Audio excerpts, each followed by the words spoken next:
Welcome, everyone. I hope you enjoyed some good networking and lunch, and if you're able to use some of the table topics, that you had more engaging ESG, corporate social responsibility, CSR conversations.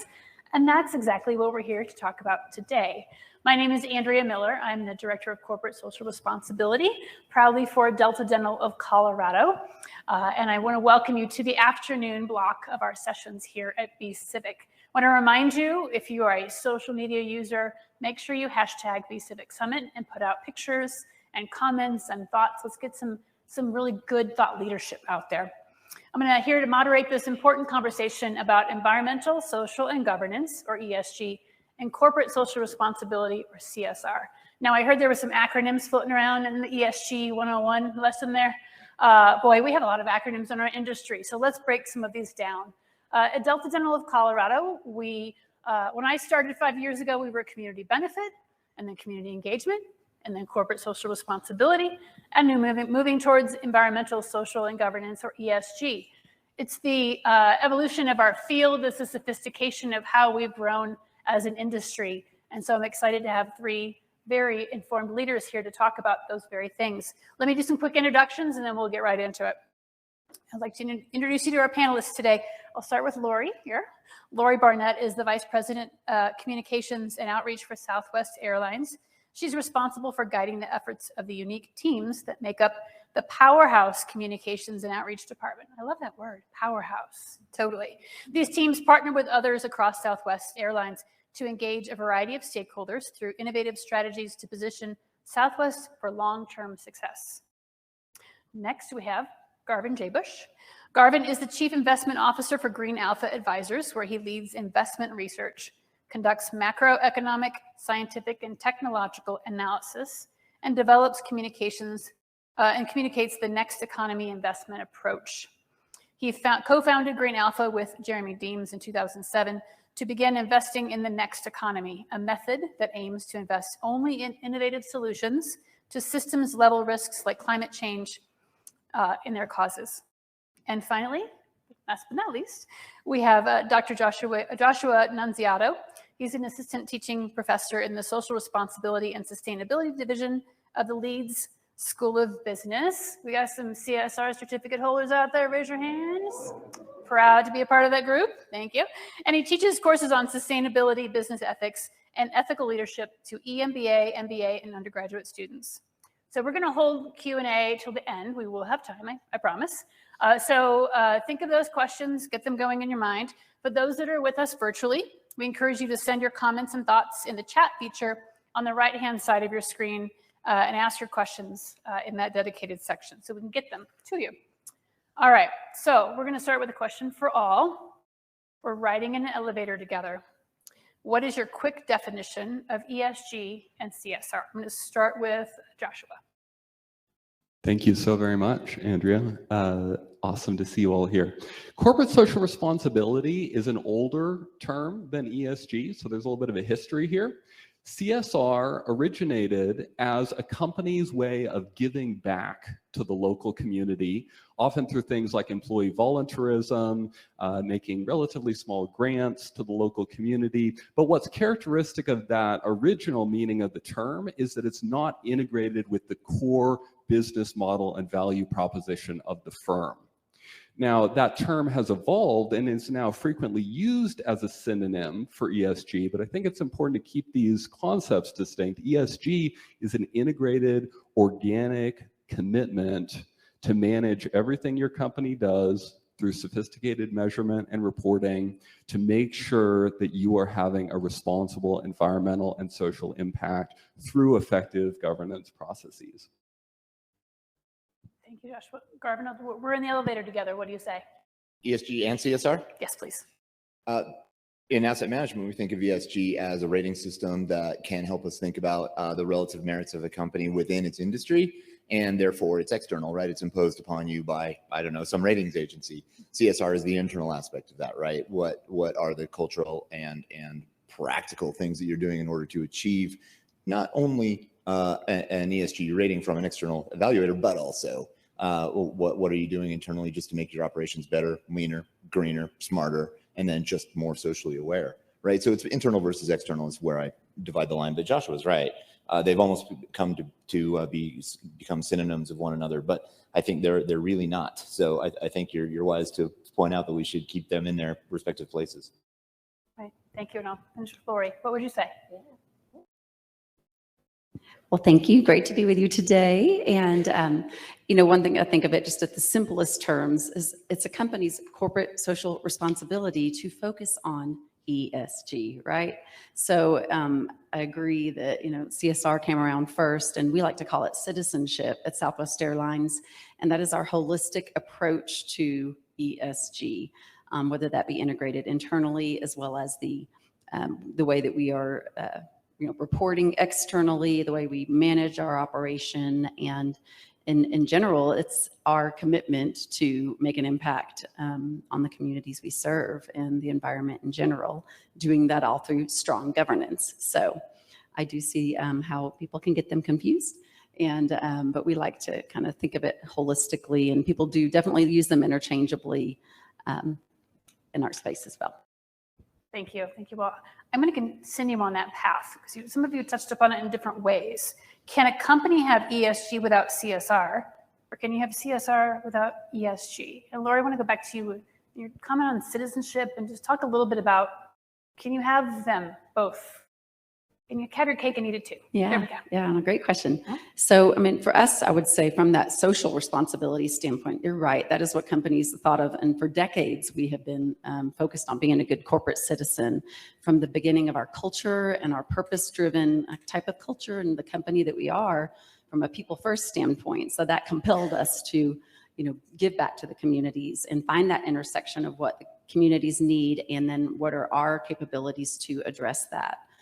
By the same token, then we dig into how do we really ensure that it's integrated throughout the company. And we like to think about how we can connect it to our purpose, which is to connect people to what's important in their lives through friendly, reliable, and low-cost air travel. And so I think it's, so interchangeable,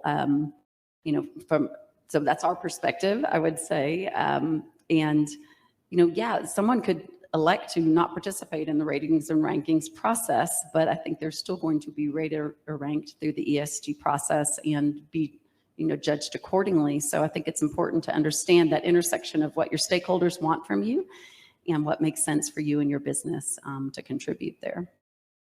Thank you. Garvin, you mentioned a little bit that maybe they're not one and the same. So I just asked that question, can you have CSR without ESG or talk a little bit about that perspective, clarify a little more.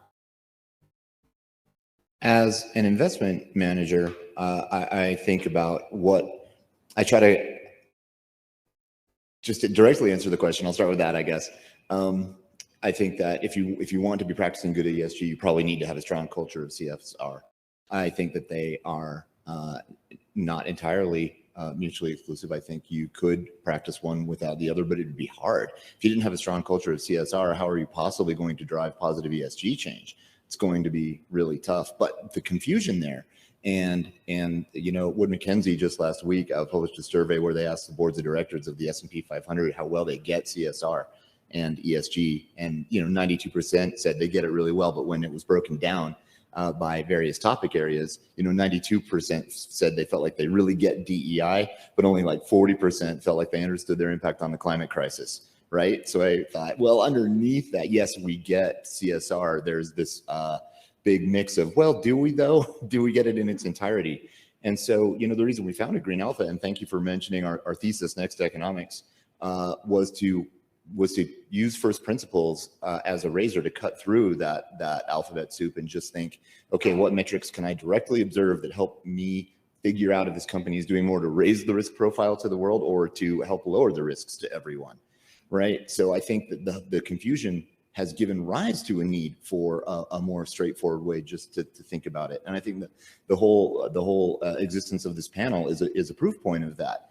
There's a lot to think through, and how do we do that? And what first principles, what razors can we use to help cut right through that Gordian knot and think through what we're actually doing as companies, and then at a meta level, I guess it could be metal, no, but at a meta level on top of that, I think about, I put together large groups of companies into portfolios, right? So I think of it in sort of a meta way, how do I ensure, because it's what my clients want, that I have a portfolio that looks like a bunch of problem solvers, first and foremost. And sometimes an ESG rating is not a good way to get at that. Very good point.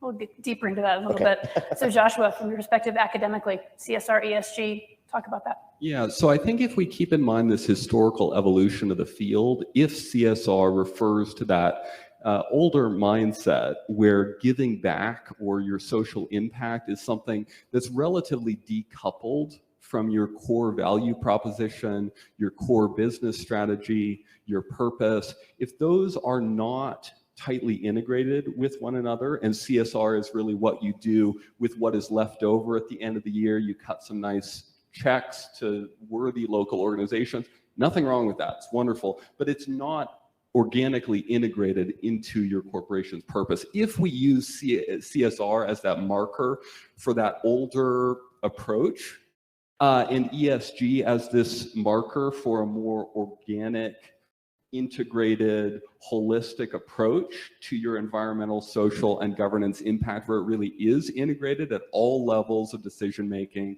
all levels of measurement and reporting, then I think absolutely you get businesses across the spectrum on this transition from a more extrinsic to a more intrinsic or a more instrumental approach to social responsibility as compared to one that is really baked into the firm's basic reason for being, the purpose that they fulfill in the world. And so I would think of it more as a spectrum. You know, some businesses absolutely, they're doing great things, they're giving back, but the level of integration is very low. And of course, on the other side, there are amazing organizations where that integration is baked in, it's very cohesive, it's, so it's a spectrum, I would say, and you can really have at least CSR without much ESG.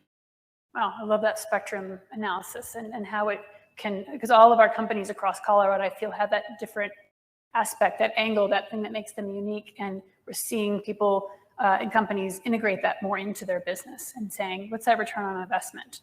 As our CEO says, no margin, no mission. What do we do with that mission once the margin has been accomplished? Thank you. All right, Garb, I'm going to turn it to you. Is it possible to fully quantify ESG impacts or monetize it? Yes and no. It was like, there's our answer. He just shook his head. All right. Oh, just that, Andrea? What? Well, yeah, in many ways it is. No margin, no mission is absolutely right. So when I think about selecting a company, a stock for a portfolio, I think, well, is it doing more to solve risks than to cause them? And then is it doing it scalably, or is there a visible path to it being very scalable and very economically competitively, meaning margin, profit, and also ability to scale, right? Because if a solution doesn't scale a lot, it's really not going to solve a problem at all. So the answer to your question is that, yeah, in many ways it can be quantified just with the old-timey financial metrics, margin expansion, free cash flow, return on equity, return on investment. These things within the subset of companies in the world that are solutions providers are your indicators that they are working. So yeah, totally quantifiable.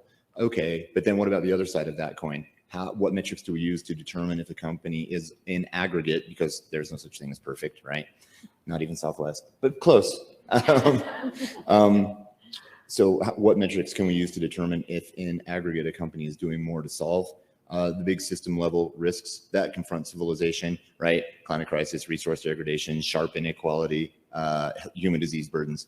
Are they doing more to minimize those risks or to increase them? This is the real trick, and those elude quantifying more so than the traditional metrics of finance, right? So there, it comes down a little bit more to judgment. And again, the ESG score isn't always the best directional arrow to help you figure that out. I'm gonna not go on too long. It reminds me of just the previous session, system 1 and system 2 thinking. You know, we are linear creatures. We're relatively, we want to be quick. We don't want to invest too many resources in doing any one thing. We got to close some of the tabs in our cognitive capacity. So we use system 1 thinking. So we're like, oh, cool. This fund or stock has a AAA ESG rating. I'm just going to buy that. What we really need to do, though, is system 2. You need to look in a portfolio that you own, and you need to look at every holding. You got to invoke system 2. System 1 doesn't cut it. And you've got to make sure that every one of the stocks in there is something that you agree with is a change maker, or at least that is investing in building the world that we think gets us out from under all these systemic risks, right? That's really the only way through that. And so harder to quantify. You got to judge for yourself. You got to look at your holdings. Absolutely. Thank you. Really good response. Wow. Lots of questions on positive and negative impacts and externalities. We could go on lots of things. Yes. So I'm going to turn it over to you, Lori. When thinking about ESG and CSR, what is most important to Southwest Airlines? Yeah, so we go through a process to identify what we call our key topics, or identifying what is material for us to really focus on. So we believe it's important to have a well-rounded approach to that, to have interviews, surveys, discussions with shareholders, investors, our board of directors, employees, partners, you name it, and really community leaders, and really try to understand where that intersection is. It changes year to year sometimes. And then we're going to identify the things that we want to put a stake in the ground on and establish goals and make sure we're reporting out on that and making progress against it. So for us, we kind of bucket that into people, performance, and planet. And those are what we talk about in our one report, which is our integrated annual report that we've been doing for a number of years. And so, I love how we are able to, yes, the numbers are so important and all the different raters and rankers. But by the same token, it's great to see a story and understand the impact of what we're really trying to accomplish here, because it's really easy just to kind of throw things out with no tangible, visible evidence that it's occurring. And so we really try to bring all that to life with stories. But yeah, so there's probably not just one thing that's most important, but we have to prioritize, we have to channel our resources, and we use that process to do so. Wonderful. We'll get to storytelling in a minute, because that's so important to what we do in CSR and ESG. I'm going to keep on that topic, materiality. Joshua, talk to us a little about, I'm going to ask this two-part question. To give us the Cliff Notes version of materiality, and should the term ESG always be used to imply the application of double materiality? Yeah, so this is a really key term, materiality, that originated in financial reporting. It was defined by the Supreme Court. And it's really what it originated as a way of defining what matters for a reasonable investor in evaluating the investability of a firm. Now, that financial application has evolved and broadened to now be applied in the sustainability space. So as Lori's describing, typically, and many of you have been through this process, when you are putting together a sustainability report, one of the first things you will do is a materiality assessment. That materiality assessment is intended to reveal, typically through extensive stakeholder interviews, surveys, data collection processes, what environmental, social, and governance issues matter to your stakeholder community. And of course, it's going to depend greatly on your industry, the particularities of your business model. So there is no list of ESG material topics that can simply be applied, to all companies, even within a given industry. Now, there's a lot more similarity industry to industry than there is across industries typically. But the reason that you have to do this in-house is that you have to figure out what matters to your stakeholders when it comes to your environmental, social, and governance performance. Now, this second crucial term, double materiality, is something that has emerged out of a very frequent and important confusion in how the term materiality is being used. So there is both an outside in and an inside out version of your, dimension of your ESG impact.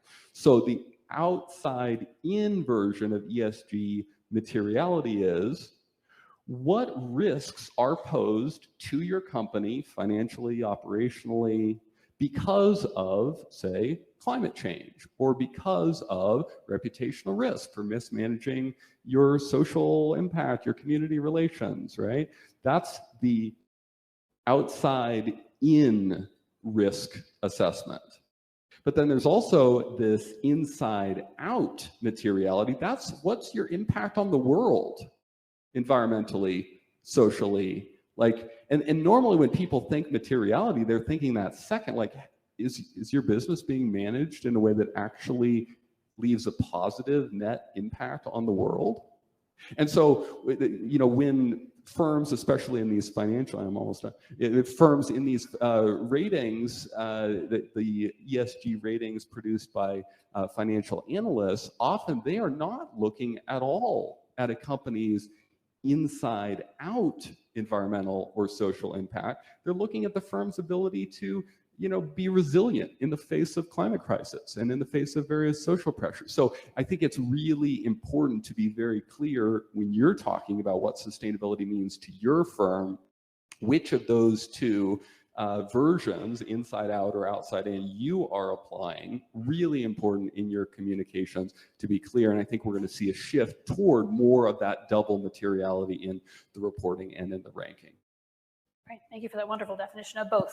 It's really important to understand how it plays with this next question for you, Garvin. What role, if any, should regulators like the SEC play in establishing ground rules for defining materiality for purposes of investment disclosures, corporate marketing, other things to avoid that greenwashing, social washing aspect? They should play a big role. So far, they haven't. A little. There's starting to be some regulation through enforcement right now, not in my preferred way of regulatory oversight, because it's very reactive. It means you're only busted doing something wrong once you told that in retrospect that it was wrong.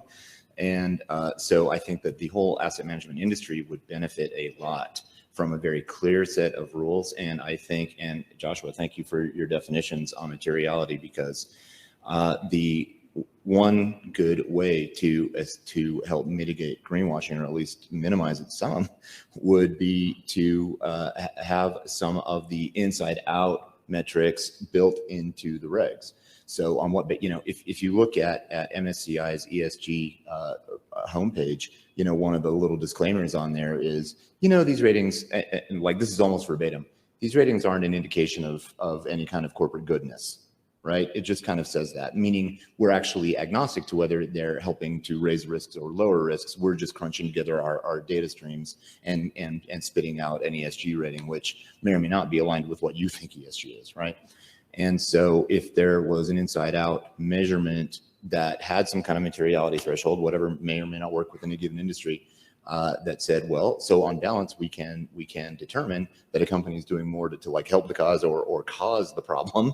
And then there could be some regulatory teeth around that. Well, then the major asset managers of this world, the BlackRocks of the world, would actually have a standard they could apply and go out looking for companies that are benefiting the world, as opposed to just doing a blanket allocation to everything with, triple C ESG rating or higher, which just looks like the S&P 500, right? Which is what they were going to offer you anyway. So in the absence of this regulatory oversight, there's no ring fence around any asset manager's ability to offer you anything they want and call it whatever they want. And sometimes they do that with the best of intentions, like, sweet, we're doing this great ESG, high ESG rated portfolio. And other times they're doing it very cynically with, we're just going to sell the same old fund we offered anyway, but since it happens to get decent ESG scores, we're going to slap that wrapper on it. So regulatory oversight would really help to clear that up. Meanwhile, firms that are really only looking at the subset of companies that have very strong inside out materiality metrics, meaning they're helping to do more to save the world than to ruin it, we're just a voice in the desert. We're doing our best to move our portfolios, and fortunately the performance kind of speaks for itself. We have long-term outperformance because owners of intellectual property, of innovative solutions, end up accruing value. So it just is fortunate for me that it works out that way.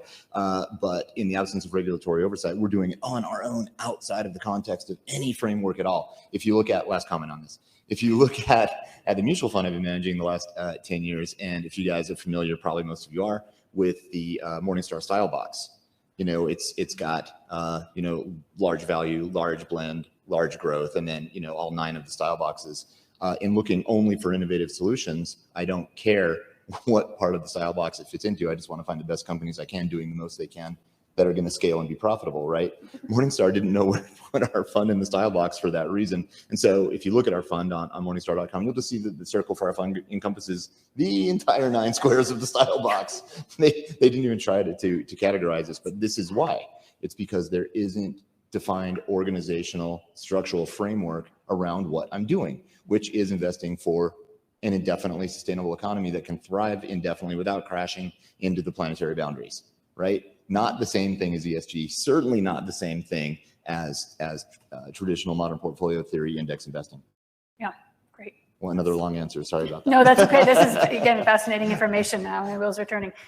Lori, let's turn to you and talk more about that storytelling, because you have all this information. You talked about the pillars of materiality, and you take those aspects and you certainly want to quantify them. But we know that the qualitative, or what happens with some of those investments, furthers your mission, furthers the story, creates that buy-in from shareholders or stakeholders. So how can you effectively tell your ESG and CSR story?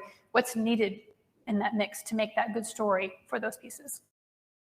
Well, everybody loves a good story, right? So I think that's what is relevant. It's what is compelling for you, whether that be if you're deciding if you want to work for a certain company, or if you want to invest in them, or be a customer.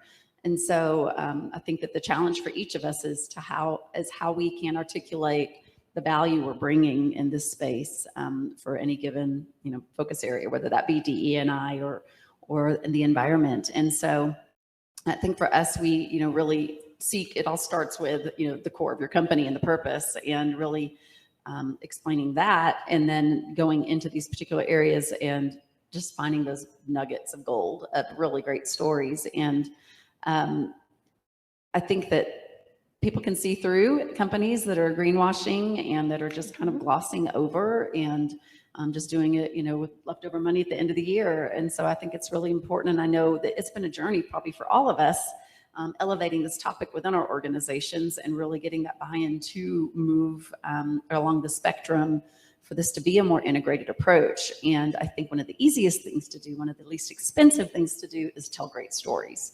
And it is expected of us, I think.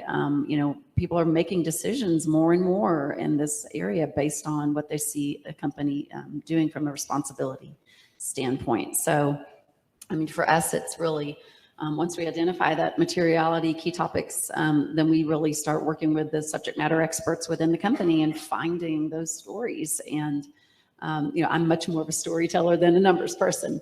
And so it's much easier for me from a communication standpoint to do that. And I think it's what helps bring people along. It helps make it tangible, makes it real. So our report that you can find in the one report is just really a holistic approach that you will find there. So those that are looking for numbers are going to go straight to those tables in the back. But we really want to help bring it to life. And I think that's a great opportunity for each of us. Thank you. Josh, I'm going to ask you one more question, and then we're going to ask the panel one more broader question before we turn it over. So this one is teeing up the next session that's here in the ballroom. Joshua, what is the business case that practitioners can use to convince leadership of the importance of this work and how to get started? Yeah, absolutely. Really important question. 3 pieces here that I'll touch on. One, huge business opportunity to create new categories of products and services, innovating to tackle the biggest issues of our time. And decarbonizing is probably the single largest of those issues. This is the single biggest business opportunity of the coming decades. And Garvin can fill you in on a whole bunch of companies that are really tackling this issue. But just look around, look at the innovation being driven with the support of public policy like the IRA across the whole auto industry. What might have been inconceivable 5 years ago, it's not just Rivian and Tesla, it's like the entire industry is creating new categories of products, of vehicles, and that is playing out, as across many other industries as well. So huge economic opportunity in terms of innovating to address these issues in meaningful and really in beautiful ways, beautiful design. I think this is part of why Tesla has been so successful in their little niche. So that's piece one, huge opportunity for driving economic growth through innovation. Piece two, huge cost savings opportunities and performance optimization opportunities. So cost savings, Walmart has saved hundreds of millions of dollars by simply reducing the packaging content and reducing the cost of shipping their goods. Of course, many other stories like this, but This is a huge economic opportunity within your organization to achieve cost savings and to elevate the performance of your teams through things like DEI initiatives, improving diversity. So that's piece 2. And then piece 3, those are the carrots. The stick is that if you don't start bringing your organization into line with this new ESG expectation of business, you run the risk of losing your social license to operate, period. McKinsey ran a report last year, and this was the simple and clear conclusion that they reached. And I think they're right. I'm preaching to the choir in this particular room, but this is something that you can take to skeptical members of your leadership team and say, this isn't just an optional, nice to do PR marketing thing. This is about our long-term viability as an organization, period. Wonderful, thank you. All right, this is for everyone. I'll start with you, Lori. What are your top 2 takeaways for CSR and ESG leadership? Things that I would say that for the group to take away? Yes, 2 things, yeah, 2 little nuggets of wisdom, 2 things you might say to the group that they could be writing down furiously in their notebooks. Yeah. Well, I think it's be bold. You recognize that not everybody in your organization is where you are, right, in this topic. And so having the facts available, having reports and studies available, and being able to have those proof points and be bold in really driving the change within your organization. If you don't do it, who will? You might get forced to do it, like we were talking about from a regulation standpoint, and there could be shareholder actions. There could be all types of things that are going to force them to get there someday. So I would just say be bold and own it, and really try to, inspire that change you're looking for. And then just keep a list of stories, right? Keep a list of the stories that can be told of where you are making a difference. So, quite often people will get involved in something that's not core to who they are. And one of my favorite stories about how we do that is we have a medical transportation grant program. We used to get hospitals asking us to, one-off, I've got this patient, they need to get to this particular hospital for this critical care. Well, we would just get those randomly, and who are we? And, an outreach department at an airline to decide what's most critical. So we flipped that, situation and essentially created a grant program with an all-call to medical providers to say, hey, you tell us what your needs are. We will grant you airline tickets, and then you decide internally which of your patients need that transportation, and just, make a difference partnering together. So I think my other recommendation is just find that sweet spot. Where does your expertise meet the community need, and how can you drive a change there that's uniquely yours? I love that innovation. Really great. Joshua. Yeah, so first off, sustainability is not about ensuring the survival of the status quo. Sustainability is about evolving to enable a world that we are proud to leave our kids. And the reason that matters is that if you think sustainability is about hanging on to as much as you can that you like in your current organization, what that makes you is risk averse, and you will hang on too long to things that need to be transformed. So sustainability is an exercise in open-handedness, a willingness to be agile, to evolve, to transform, to let go. And letting go is really hard. Sustainability is not an exercise in survival. It's about adaptation. So that's point 1. Point 2, purpose is the keystone of any integrated ESG sustainability strategy. If you cannot articulate what the world would lose if it lost your organization, you do not have the basis for a compelling ESG strategy or story. You need to be able to narrate why we exist, why the world is a better place because we are in it. And then ensure that all of your environmental and social and governance initiatives are helping you execute on that unique purpose. So quick story and I'll be done. Many of you probably have heard the anecdote about President John F. Kennedy in the NASA headquarters asking the janitor what he was doing. And the janitor said, "Well, sir, I'm putting a man on the moon." He was sweeping. So what is your sense of purpose? Is it, well, we deliver custodial services? Or is it, we're putting a person on the moon, right? Same action, totally different sense of intention, vision. So purpose is like ESG, the kind that can drive transformative ESG management. We're putting a person on the moon. Thank you. Garvin, follow that. That's all those. I feel like I just got. There we go. Okay, yeah. I just feel like I got 4 amazing takeaways that I'm gonna hurry up and jot down as soon as we're done here. Those were great. Thank you, guys. And mine in many ways reflect all 4 of those. I would say the first thing, from an external evaluator point of view, where a company, when I'm really thinking about the sustainability or the mission or the CSR attributes of a company, where they're putting their money, where they're investing their money, what they care about in terms of capital expenditure is way more important than any external label or externally applied score. Any kind of person or gatekeeper or institution doing any kind of a serious analysis is going to go straight to that and care much more about that than about any external label. So definitely focus on, this is what Joshua was just saying, focus on walking the walk and not chasing labels, because any serious analyst won't care about the labels. It's really just as simple as that. And then secondly, in order to cut through the huge miasma of definitions and labels that we have, I mentioned this earlier, I think a great takeaway is to bring everything back to first principles, what actually matters most. And I think that as an investment manager, the 2 that matter most to me is first, climate is everything. The climate is literally everything. It is the context in which civilization exists and the human economy along with it.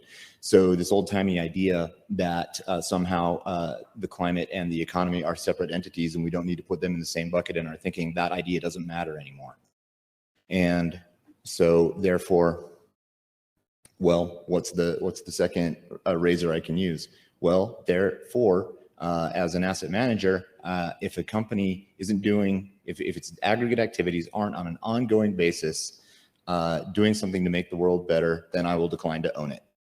Which goes straight back to point 1: where are they putting their money? Mm-hmm. Right? Those things are both critically important, and I think that if you're a CSR leader in an organization, you should know that the sustainability-minded equity analysts in the world, of which there are about 1 million more minted every day, that's what they care about. And so that's what you should be targeting. So authenticity within the organization, but that is proven by where you're investing your money, not by what accolades you chase. Thanks, Garvin. Now we open it up to you. Are there questions for our panelists on the variety of topics we talked about? We have microphones, so raise your hand and we'll come around to you. Some people doesn't shock when I ask this. My name is Sally Sprague. I appreciate your view on ESG. We learn it's also the social part of it. For some your organizations, maybe this is for Garvin and Lori, and you said you have purpose. What is your take in diversity with your suppliers? We care about the planet, but we care also empowering our communities. So what is your organizations doing to support the communities? And I said, Joshua, maybe it's hard to answer this, but I love when they told me higher ed needs more diversity in their student body. But think about those families that have a small business, they're sending their kids to school.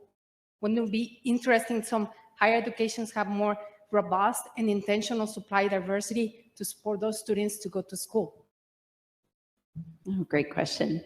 So I'll go first. From a supplier diversity standpoint, we do have a program internally. And so, of course, when you're, just a very large company like we are, there's obviously regulated and required, types of vendors and products that we must engage with. But while we do our best to really get out and be a part of, whether that be not job fairs, get involved in the community where there's events, where there's, diverse suppliers are coming forward and talking about their capabilities and opportunities. We've got our people there, really trying to put our money where our mouth is and get out there and meet people and be able to diversify our supply chain as much as we can from a provider standpoint. I completely agree, and we have a really strong focus on diversity internally, and believe that, from a diverse standpoint, diverse in thoughts and individuals, and reflecting the communities that we serve is critically important. And so we've established DEI goals of even how we want to seek to diversify our leadership ranks within the company, and you can find those online in our one report. But we're going to report against those, and it's tough for companies, I think, sometimes to share where they're at and knowing that they want to get better. We always want to be the best. We always want to be that A student, but I think that you've got to take that first step. And so we've established goals and incremental processes internally to get there. So definitely critically important for all corporations at this time, and agree. Thanks. I might just tag team on that. Seeing DEI as a performance management issue, not just as a, we want better photo ops, this is not a PR thing. This is optimizing the performance of your organization. That mindset is crucial. And I think we're seeing a lot of organizations kind of get that. I think one thing that maybe fewer organizations understand is that some of the value of diversity in the room where the decisions are being made actually comes from the productive friction that you get when not everyone is coming from the same background, the same zip code, the same political affiliation. It's actually, much as with good weight training, you got to have that productive friction in order to really build that strength. It's a similar concept with diversity in the decision-making process. It's not making your decisions easier or more seamless. It's actually having that person in the room who can say, I don't actually see it that way. Help me understand what you're seeing. That's what improves the fidelity, the quality of these decisions when you have more diverse groups that are making them. I guess I'll pile on Joshua's pile on. From a stock picker point of view, especially with a long-term time horizon, longer term, the more applicable this is. Cognitive science is abundantly clear. What Joshua says is right. The more diverse a decision-making group is, the better they are at making long-term decisions, because there's a friction, because they're disagreeing, because they're going over every point and optimizing the decision from multiple points of view in every case. We have 5 core strategies that we manage, and one of them we call social inclusion. And we have a very high bar for that. It's really the industry standard. We can't abide tokenism. One woman on the board doesn't cut it.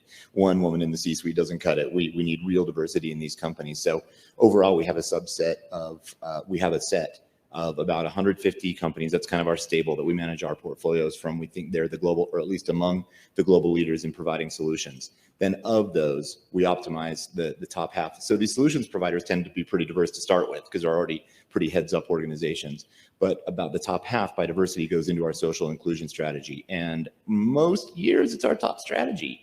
These are sharp groups that are making really fantastic decisions. And we decided to do that, again, to echo Joshua, not just as a point of social justice. We need diverse management teams in our portfolios, but rather because, again, the cognitive science is clear. These people as groups make way stronger decisions than homogenous groups do. Homogenous groups of, let's just call it what it is in corporate America, middle-aged white guys, oh, also that's me,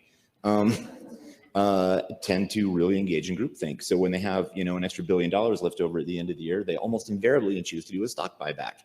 Well, this is crazy. It's like eating your seed corn, especially if you're a growth company. More diverse group, far more likely to rather take the surplus at the end of the year and reinvest it in R&D, more production capacity, so they can have more revenue next year. Hiring and retaining better and better people. These are decisions that will increase the intrinsic value of the company over the long term, as opposed to maybe just getting a saccharine rush of share price pop today, which inevitably doesn't last. Fun note with Meta's recent kind of dramatic pullback in share price. They spent $40 billion on buybacks at $300 a share over the past couple of years. Average, it's currently under $100 a share. So the buybacks aren't productive in terms of building the organization's value in the long run. And homogenous groups, that's what they're more inclined to do. So that's just one little example of a better decision that a heterogeneous group makes. Great point. It's about that long game in all aspects. What we talked about today is really holding on to that long game and seeing what you're doing for the future. To the point of many of our speakers, that that longevity of a company comes from creating that strategy, and ES and G are built into all of those aspects. So thank you for your comments. I think we have time for one more question. Liz has a question up here. Our esteemed chair has a question. And we have time for a few questions. Okay. I was looking at the time, making sure we're on track. Hi, thank you all so much. I would be curious on your thoughts in terms of organizational structure. I think so oftentimes I work for a major utility provider that's really leading the clean energy transition, which obviously is a big piece of the environmental side of things, but it's also core to our business. Like that is a core business change that we are making. I would say we still operate very much though in that our CSR, what we call social investments, kind of informs, but is separate. And then I would say environmental justice is another sort of component of this work that's critically important to us. So I guess I would just be curious from examples of organizations that you've seen, how do you structure this work in terms of, playing to people's strengths where expertise are, because it's different expertise, I think, in different areas of this work, and do so in a way that keeps everybody coordinated and well aligned. I'll start answering the esteemed chairwoman's question.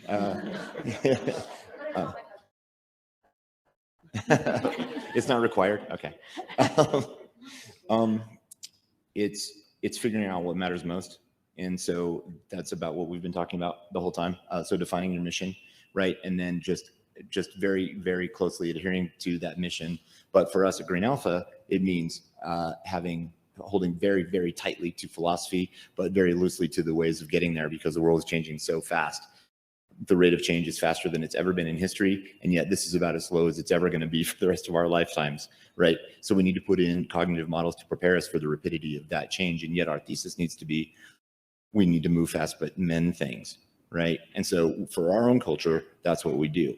And in order to keep us on mission that way, we try to develop a culture of just indefinite, like infinite intellectual curiosity. Please bring things up every day. It has to be incredibly intellectually safe. You can't say anything that's stupid or that's going to make anyone laugh. And even if you do, it's all good. We love it, because it isn't my job to hold tightly to my portfolio construction methodology. It's my job to love it when someone raises objections to it. Like that's when I want to open a bottle of champagne, because that's the lifeblood of a better theory. Right. So I think in terms of staying on mission, it's just about being open to how fast the world is changing and knowing what your philosophy is. In our case, it's invest in things that fix the world, and then be just indefinitely open to how you're going to go about doing that, because wow, things are changing so fast you can't even keep your head around it. Also, make sure you have a bunch of Gen Zers, because they're aware of what's going on. Yeah, I mean, in a sense, it's getting at, why does the G go with the E and the S, right?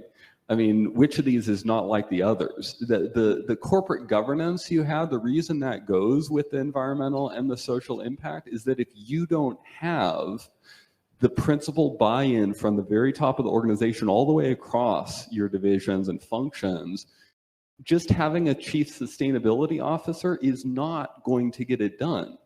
The long-term hope here is that as a job title, that goes away. You don't want chief sustainability officers in the long term, because the chief sustainability officer is the CEO. And sustainability is embedded across every C-level position that reports to the CEO. So we're in this provisional, changing stage. I'm not saying, for any CSOs in the, I'm glad for the work that you're doing. But I think long-term, the point is governance needs to be so, ESG, the environmental social piece, needs to flow through the governance of the organization in a way that is completely cross-functional, completely organic. And so just one example of how you can do that, like tie executive compensation to hitting key environmental and social goals. That's bringing the G into alignment with the E and the S that you want to see. Thank you. Wonderful. Any reflections, Lori? I'll just share it similar to what they've said. Our model is one example of one company, but a decentralized model. So essentially, a big piece of getting environmentally sound for us is fuel. So our sustainability team currently is aligned with the fuel team, in the financial area. I'm communications and community outreach, but I am responsible for helping guide the group and have this cross-functional citizenship committee. And again, so it's across the entire organization.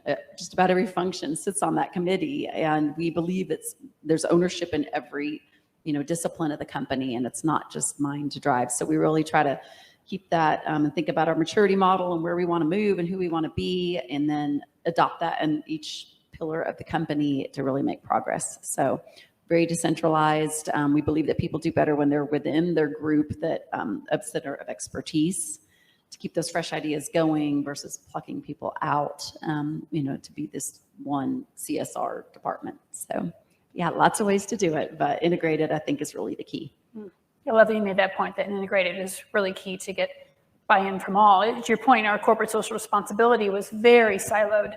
It was the feel-good area, and now it's integrated into ESG, into everything we do, and engaging those team members, managers, leaders to learn about environmental, social, and governance in a way that it is, to Joshua's point too, woven into the fabric of your organization. It's really important. Thank you. Thank you for bringing that up. We have time for one more question.